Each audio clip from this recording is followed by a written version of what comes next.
Terus balik lagi sama gue Channel Martina. Salam profit. Oke guys, jadi pada kesempatan kali ini gue akan mengupdate lagi informasi dan analisa seputaran Bitcoin yang kemarin juga sudah saya sampaikan, dan update juga untuk Bitcoin dan juga Dogecoin. Nah ya, jadi kemarin di video Dogecoin juga sudah saya sampaikan untuk berhati-hati untuk yang namanya koreksi terlebih dahulu untuk si Doge-nya. Jadi jangan FOMO, dan bener aja malah Bitcoin dibanting ya Doge-nya drop lagi gitu ya. Jadi itu inti informasi si Dogecoin kemarin dengan beberapa area support yang potensi untuk divisit oleh si Dogecoin-nya. Oke, jadi kemarin saya sudah mewanti-wanti lah, kurang lebih seperti itu. Nah, kalau misalkan kita lihat lagi untuk di website coinoptiontrack.com ya. Jadi ini di tanggal 29 April kan expirednya, dengan max pain masih di 41.000. Jadi kita lihat ya untuk beberapa hari ini apakah dia akan mengejar kembali mendekati area 41.000 teman-teman ya untuk si Bitcoinnya. Next ini adalah outlook Bitcoin time frame daily. Jadi kemarin juga sudah saya sampaikan ada kemungkinan dia fake out ya terhadap trendline support garis warna biru ini, dan memang ya terlihat seperti fake out. Kita bisa lihat ya ketika dia breakdown kemudian muncul ya bullish candle cukup besar di sini. Jadi seperti fake out. Cuman the next candle-nya ini wah balok merah besar gitu ya, nggak dikasih napas langsung jelek. Waduh bro ya. Jadi tanpa ampun nih langsung dikasih merah padam ya, merah meroda maksudnya, merah meroda ya. Langsung dibanting sampai ke 37.600-an dolar. Ya, kemudian sekarang ini lagi istilahnya mantul dikit gitu ya. Jadi secara daily kalau misalkan kita lihat candle pun ya terbilang kurang bagus. Cuman ya disclaimernya di sini kita bisa lihat juga untuk pergerakan seperti sebelumnya. Kita bisa lihat di sini ya bar red candle ini besar sekali nih. Sama seperti ini kita bisa lihat ya. Ini sama seperti di 11 April secara daily time frame candlenya kita bisa lihat nih. Ya ini candle merah besar ya, ini sama kurang lebihnya. Kemudian the nextnya itu bullish candle yang cenderung memang kecil. Nah next candlenya lagi baru nih lumayan. Ya jadi bisa aja kalau memang ini bisa dipertahankan bullish candlenya lumayan lah ya, lumayan kecil, nggak nyampe setengah lah, at least nggak nyampe setengah waktu dia close candle, itu bisa aja next candlenya itu hijau. Ya jadi ini dengan cocok juga kalau misalkan dia ngejarnya seperti ini, berarti memang ada probabilitas dia ngejar ke area 41.000 di max pain-nya mendekati tanggal 29 April. Jadi secara daily bisa aja kejadiannya seperti ini guys ya. Untuk kemungkinan yang lumayan baik lah ya, kemungkinan lumayan baik atau lumayan oke-nya. Tapi hati-hati the next-nya lagi setelah dia mencoba nih, at least kalau misalkan dia benar-benar coba untuk mendekati area 41.000, next candle-nya itu bisa aja merah lagi dibanting gitu. Jadi cuma mendekati area 41.000, next candle daily-nya dibanting lagi gitu ke kisaran 37.000 dolar bisa aja. Jadi harus berhati-hati apalagi sudah mendekati tanggal 5 ya rapat FOMC perihal kenaikan suku bunga. Oke, jadi ini secara daily candle. Nah, ini untuk 4 jamnya.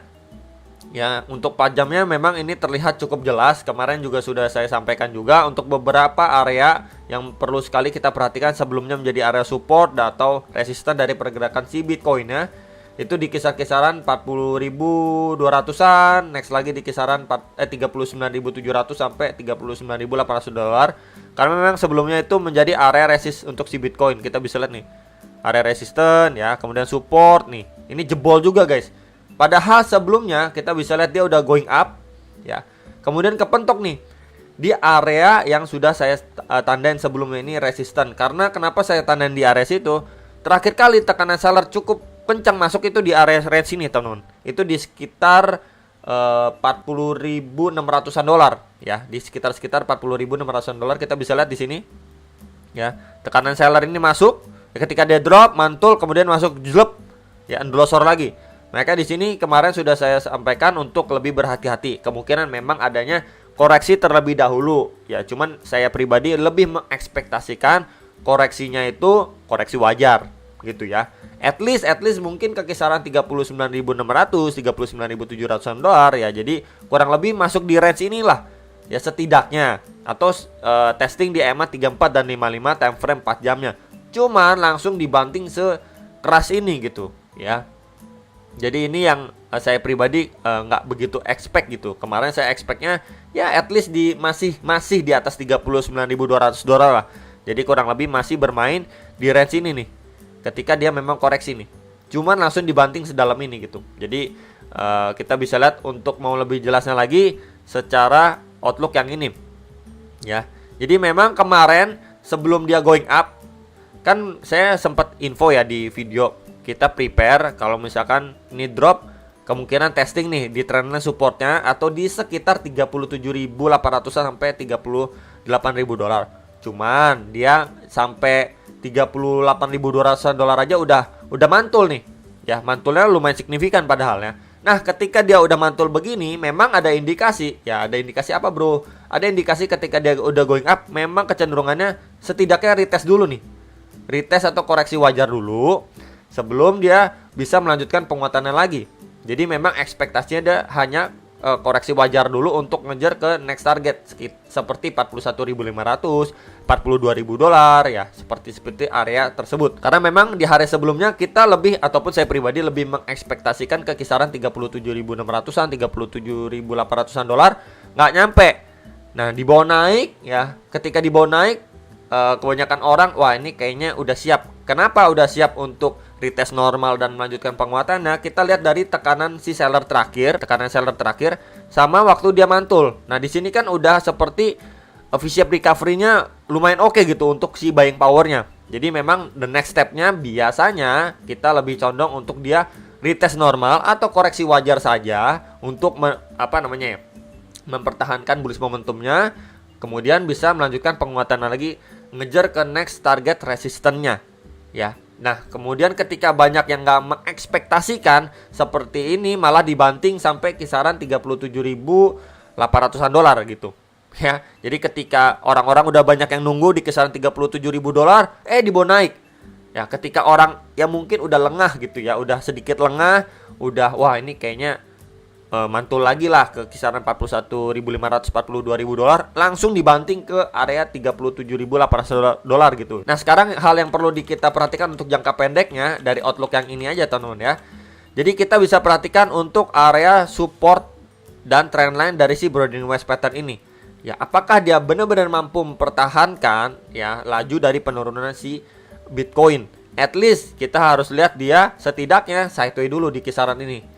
Ya, ketika dia sideways dulu, ya kemudian ada seperti bullish pattern dan lain sebagainya. Ya, ketika dia naik, wah itu ada indikasi lumayan bagus. Tapi kalau dari sekarang aja dia mengalami kenaikannya ini pelan-pelan gitu ya, secara korektif ataupun ya istilahnya naik tangganya dikit-dikit gitu pelan-pelan. Jadi kurang lebih seperti ini, naik pelan gini teman-teman.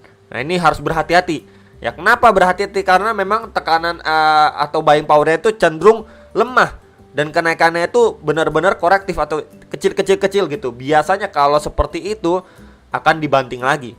Kecuali tekanan dari si ataupun buying power ini lumayan strong lagi, ya bisa aja dia ngetes lagi ke kisaran 40.400 sampai 40.700 dolar, itu bisa. Cuman yang harus diperhatikan atau berhati-hati kalau misalkan dia naiknya itu pelan-pelan, nah itu bisa aja drop lebih dalam lagi gitu. Ya, karena ya kurang lebihnya belum siap lah untuk rebound lagi. Ya, cuma naik sesaat untuk drop lebih dalam gitulah gampangnya.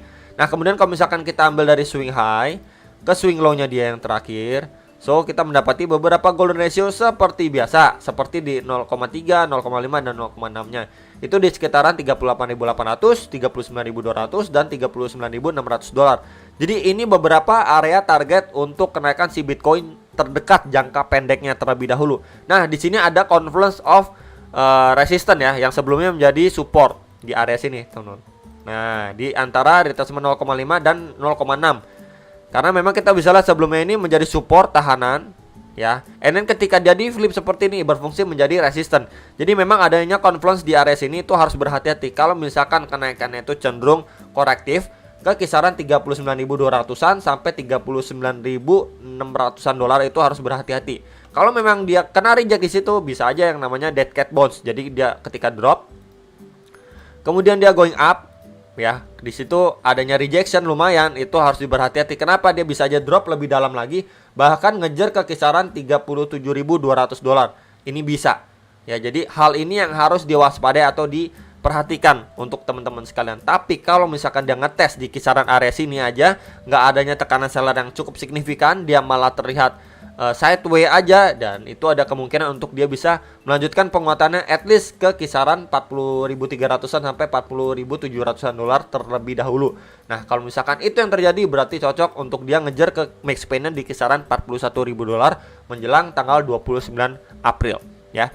Jadi itu aja teman-teman informasi mengenai si Bitcoin yang bisa saya sampaikan buat teman-teman sekalian ya, update terkini hari ini.